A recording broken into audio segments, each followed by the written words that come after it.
இருக்கிறது ஒரு கூட்டம். ஜாழ் தேர்தல் மாவட்டத்தின் நாடாளுமன்ற உறுப்பினர் வைத்தியர் ராமநாதன் அர்ஜுனா அவர்கள் நேற்று நாடாளுமன்றத்தில் ஆற்றிய உரை பெரும் வரவேற்பை பெற்றிருக்கின்றது. உண்மையிலே அர்ஜுனா ராமநாதன் போன்றவர்கள் இந்த சமூகத்திற்கு தேவைதான் என்கின்ற கருத்தை சிலரும் கூறியிருக்கின்றார்கள். அந்த அளவிற்கு அந்த உரை அமைந்திருக்கின்றது.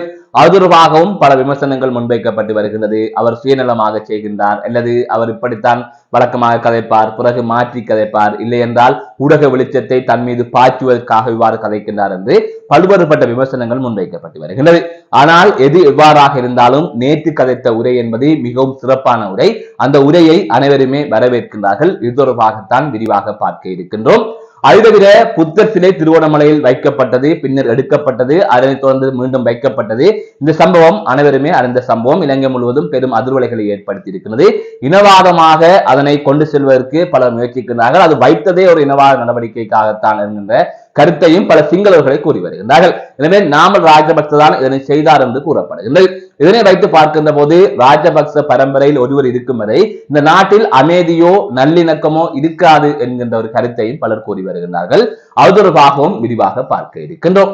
அதற்கு முதல் ஜேகே ரிப்போர்ட் எனப்படுகின்ற இந்த யூடியூப் சேனலை இதுவரை யாராவது சப்ஸ்கிரைப் செய்யாமல் பார்த்து கொண்டிருந்தால் சப்ஸ்கிரைப் செய்து கொள்ளுங்கள்.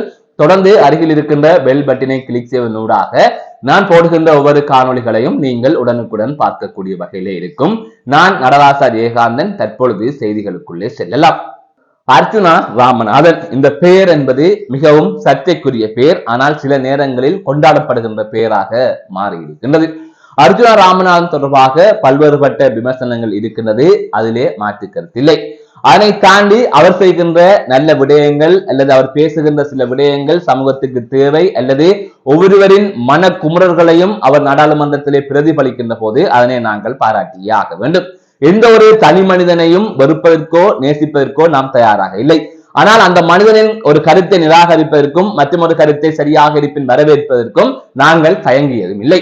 அதன் அடிப்படையில் நேற்றைய தினம் நாடாளுமன்றத்தில் அர்ஜுனா ராமநாதன் பேசிய பேச்சு என்பது உண்மையிலே பல இளைஞர்களின், பல தமிழ் மக்களின் உணர்வுகளின் எதிரொலியாக அவர்கள் அடக்கி வைத்திருந்த எதையெல்லாம் பேச வேண்டும் என்று நினைத்தார்களோ, அதை எங்கே பேசுவது தெரியாமல் இருந்தார்களோ அவற்றையெல்லாம் அவர் அனைத்து தமிழ் மக்களின் பிரதிநிதியாக நாடாளுமன்றத்திலே பேசியிருக்கிறார். இரண்டு விடயங்கள் சர்ச்சையை ஏற்படுத்தியிருந்தது.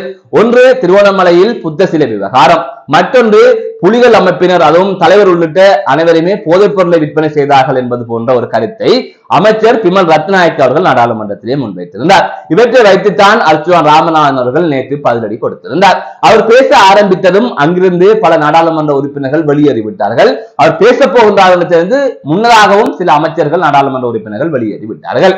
அதன் தொடர்ச்சியாக பேச வந்த நாடாளுமன்ற உறுப்பினர் அர்ஜுனா ராமநாதன் பல விடயங்களை பேசியிருந்தார். புத்த சிலையை நீங்கள் வைக்கின்றீர்கள், இது ஒரு இனவாத செயற்பாடு, ஏன் இவற்றை செய்கின்றீர்கள்?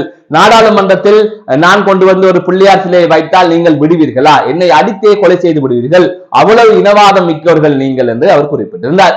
அதை தவிர புலிகள் போதைப்பொருள் விற்பனை செய்தார்கள் என்பதை நீங்கள் எப்படி சொல்லுவீர்கள்? உங்களுக்கு தமிழ் மக்கள் இவ்வளவு வாக்குகளை வழங்கியிருக்கிறார்கள், நீங்களே சிங்கள பிரகாரம் சொல்லிக் கொண்டுதான் தெரிந்தவர்கள், ஆகையால் இப்படியெல்லாம் செய்துவிட்டு இன்று இப்படி பேசுகிறீர்கள், அப்படி நீங்கள் எப்படி பேச முடியும்? எனது தலைவர் பிரபாகரன் தான், நீங்கள் என்னை கொலை செய்தாலும் எனது சாம்பார் கூட அதைத்தான் சொல்லும் என்று காலசாரமான பதிலடியை கொடுத்திருந்தார். எனவே இந்த இனவாதத்திற்கும் அது தவிர போதைப் பொருள் விற்பனையில் புலிகள் ஈடுபட்டார்கள் என்று கூறிய கருத்துக்கும் சரியான பதிலடியை ராமநாதன் அவர்கள் நாடாளுமன்றத்திலே கொடுத்திருந்தார். அந்த காணொலியை நீங்கள் பலரும் பார்த்திருப்பீர்கள், பார்க்கின்ற போதே தெரிந்திருக்கும்.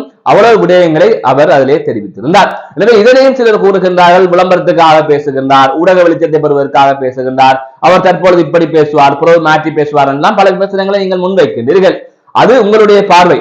ஆனால் அதனை கடந்து அந்த மனிதன் சொல்லுகின்ற இந்த விடயத்தை நாங்கள் ஏற்கின்றோம், அதிலே எங்களுக்கு எந்த மாற்று கருத்துமே இல்லை. என்றால் அனைவருக்குமே ஒரு கோபம் இருந்தது, இதனை எப்படியாவது பேச வேண்டும், எப்படி பேசுவது என்கின்ற ஒரு ஆதங்கம் இருந்தது. அனைவரது மன குமுறலையும் அவர் நாடாளுமன்றத்திலே பிரதிபலித்திருக்கிறார். எனவே அந்த பேச்சை நாங்கள் வரவேற்றுத்தான் ஆக வேண்டும். அது தவிர இன்று நாடாளுமன்றத்தில் இப்படி பேசக்கூடிய ஒருவராக அவர் மட்டும்தான் இருக்கின்றார். மற்றவர்களுக்கு பேச தெரியாதா என்று நீங்கள் கேட்கலாம். அவர்களுக்கும் பேச தெரியும். ஆனால் என்ன, இப்படியெல்லாம் பேசினால் ஜார் ஜார் மதுபான சாலைகளுக்கான உரிமத்தை பெறுவதற்கு சிபாரிசு செய்தார்கள் என்கின்ற கடிதத்தை அவர்கள் வெளியிட்டு விட்டுவார்கள். அது தவிர இவர்கள் செய்த ஊழல் தொடர்பாக அவர்கள் வெளிப்படுத்துவார்கள், இவர்களை கைது செய்வார்கள். எனவே அனைவருமே ஒரு பொறுக்கில் சிக்கொண்டிருக்கிறார்கள். தமிழ் தலைவர்கள் பலரும் ஏதோ சின்ன சின்ன ஊழலோ பெரிய பெரிய ஊழலோ அனைவருமே ஒரு பொறுக்கில் சிக்கிக் கொண்டிருக்கிறார்கள். எப்படியும் அரசாங்கம் இவ்வாறெல்லாம் பேசினால் அவர்களை தூக்கி உள்ளே போடும் என்றால் அவர்கள் குற்றம் செய்திருக்கிறார்கள்.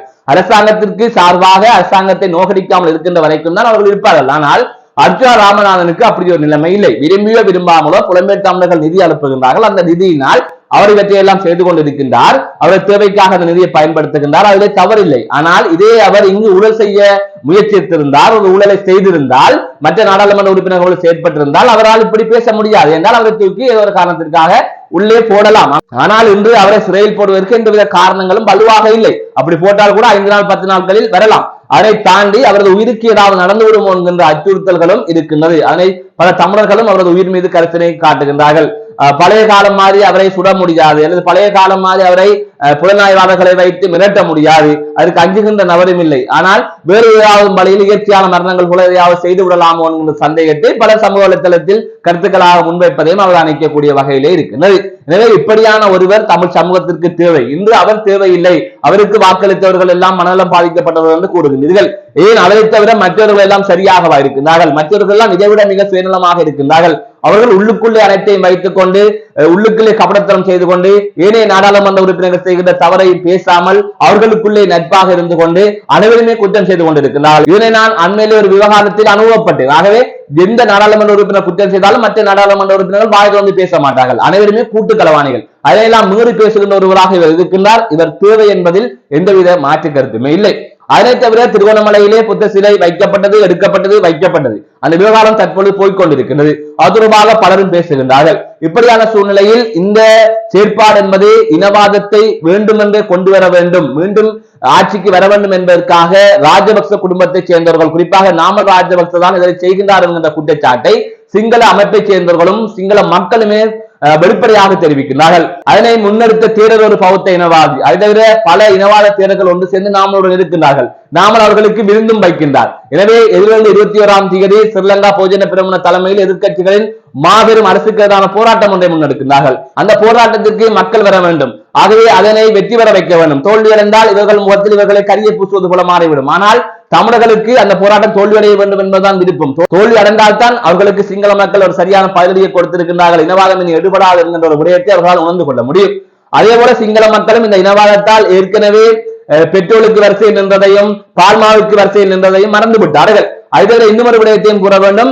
இதே இனவாதம் மிக்க தலைவரான கோட்டபய ராஜபக்சவை சிங்கள மக்கள் தான் விரட்டி அடித்தார்கள். ராஜபக்ச குடும்பத்தை சேர்ந்தவர்களுக்கு பதவியை கொடுத்தால் ஆட்சி செய்யவும் தெரியாது, பதவி இல்லாவிட்டால் மற்றவர்களை ஆட்சி செய்ய விடவும் தெரியாது. அதை குழப்ப வேண்டும், நாங்கள் வர வேண்டும், நாங்களும் ஆட்சி செய்ய மாட்டோம் என்பதுதான் அவர்களது நிலைப்பாடாக இருக்கின்றது. ராஜபக்ச பரம்பரையில் ஒருவர் இருக்கின்ற வரைக்கும் இலங்கை அமைதியாக இருக்காது, ஒற்றுமையாக இருக்காது. அதுவிட இவ்வாறான பிரச்சனைகள் நடந்து கொண்டுதான் இருக்கும், இனவாதத்தை கிளப்பிக் கொண்டுதான் இருப்பார்கள் என்பதுதான் பலருடைய கருத்தாக இருக்கின்றது. அதுவே இன்னும் ஒரு குற்றச்சாட்டு முன்வைக்கப்பட்டது. உயிர்நாய் தாக்குதல் என்பது அவர்கள் பதவிக்கு வருவதாக நடத்தப்பட்ட தாக்குதல் என்ற குற்றச்சாட்டுகள் இருக்கிறது என்பது தொடர்பாக ஊடக சந்திப்பில் சிங்கள அமைப்பை சேர்ந்த ஒருவர் கருத்து தெரிவித்திருந்தார். ஆகவே செய்ய மாட்டார்களா என்கின்ற கேள்வியையும் பலரும் எழுப்பி இருக்கின்றார்கள். எனவே இப்படியான சம்பவங்கள் தொடர்பாக மிக மிக கருத்தனையாக இருங்கள். அதை தாண்டி இன்னொரு விடயத்தை சொல்ல வேண்டும். சஜித் பிரேமதாசவுக்கு தமிழர்கள் வாக்களித்திருந்தார்கள். ஆனால் சஜித் பிரேமதாஸ் அவர்கள் அதனையெல்லாம் மீறி நாடாளுமன்றத்திலே இனவாதம் பேச ஆரம்பித்து விட்டார். ஏன் அவ்வாறு இனவாதத்தை பேச ஆரம்பித்து விட்டார் என்று சொன்னால், சாதி அடிப்படையில் அவரை சிங்களத்திலே மக்கள் ஏற்றுக்கொள்வதில்லை, சஜித்தை புறக்கணிக்கின்றார்கள், தேர்தல்களை சஜித்தை புறக்கணிக்கின்றார்கள். இன்னொரு பக்கம் நாமலுக்கும் அவருக்கும் தான் போட்டி. அடுத்த முறை ஒரு தேர்தல் வந்தால் யாருக்கு மக்கள் வாக்களிப்பார்கள்? அனுராக ஜனாதிபதி தேர்தலில் போட்டியிட்டால் எதிர்த்து யார் போட்டியிடுவது, அது யார் பலமாக இருப்பது என்று நான் எதிர்க்கட்சி தலைவராக இருக்கின்றேன். ஆனால் நாமல் இவ்வாறான ஆட்களுடன் சேர்ந்து இனவாதிகளை எல்லாம் சேர்த்து வைத்து நாமல் ஒரு மாபெரும் சக்தியாக வளர்ந்து விட்டால் நான் 3ஆவதாக போய்விடுவேன் என்கின்ற அச்சம் இருக்கிறது. அந்த அச்சத்தின் எதிரொலியாகத்தான் சஜித் பிரேமதாஸ் அவர்கள் இவ்வாறு இனவாதத்தை கற்றுகின்றார். ஆனால் அவர் வரும் தேர்தலில் தமிழ் மக்களின் வாக்கை முற்றுமுழுதாக இழப்பார் என்பதில் மாற்று கருத்தில்லை. ஆகையால் இவ்வாறு தமிழ் மக்கள் 2 முறை வாக்களித்தும் நம்பிக்கைத்தனமாக அவர் பேசியிருந்தார். எனவே அவர் அங்கு ஒரு அரசியலை செய்வதற்கு முயற்சித்திருந்தார். இனவாதத்தை கையில் எடுத்து நான் எப்படியாவது ஜனாதிபதியாக வர வேண்டும் என்று அவர் நினைக்கின்றார். அவருக்கு போதிய அரசியல் அறிவு இல்லை என்பது உண்மைதான். ஒரு கூட்டத்திலே அதாவுல்லா அவர்கள் தெரிவித்திருப்பார்கள், சஜித் ஒரு பால்போத்தல் என்று. அது உண்மை என்றுதான் உணர தோன்றுகிறது. எனவே இப்படியான ஒரு கருத்தை கூறி இனவாதத்தை அவர் இவ்வாறு தக்கி இருந்தார் நாடாளுமன்றத்திலே. நான் இனவாதத்தை அதிகமாக பேசுகின்றேனா, நாமல் அதிகமாக பேசுகின்றாரா என்பது தொடர்பாக போட்டி பேசியிருந்தார். எனவே இவ்வாறானவர்களுக்கு தமிழ் மக்களும் சரி சிங்கள மக்களும் சரி செருப்படியை கொடுக்க வேண்டும் என்பதில் மாற்று கருத்து இல்லை. அது தவிர 21ஆம் தேதி இடம்பெற இருக்கின்ற எதிர்க்கட்சிகளின் பேரணியிலே முன்னாள் ஜனாதிபதி மஹிந்த ராஜபக்ச அவர்கள் கலந்து கொள்ள மாட்டார் என்று தெரிவிக்கப்பட்ட நிலையில் புரிந்த நேரத்தில் மஹிந்த ராஜபக்ச அவர்கள் தலதாமலையைக்கு சென்ற போது போது தொடர்ச்சியாக ஊடகங்களால் சந்திப்பு நடத்திய போது நான் அந்த பேரணிக்கு செல்வேன் என்று தெரிவித்திருக்கிறார். எனவே அந்த பேரணி தோல்வியடைய வேண்டும், தோல்வி அடைந்தால் தான் அந்த நாடு வெற்றி அடையும் என்பதில் மாற்று கருத்தில்லை. எனவே அந்த பேரணி தோல்வி அடைவதற்கு முன்கூட்டியே எமது வாழ்த்துக்களை தெரிவித்துக் கொள்ளுகின்றோம். மீண்டும் ஒரு காணொலி சந்திக்கின்றேன். நான் நடராசா ஜெயகாந்தன்.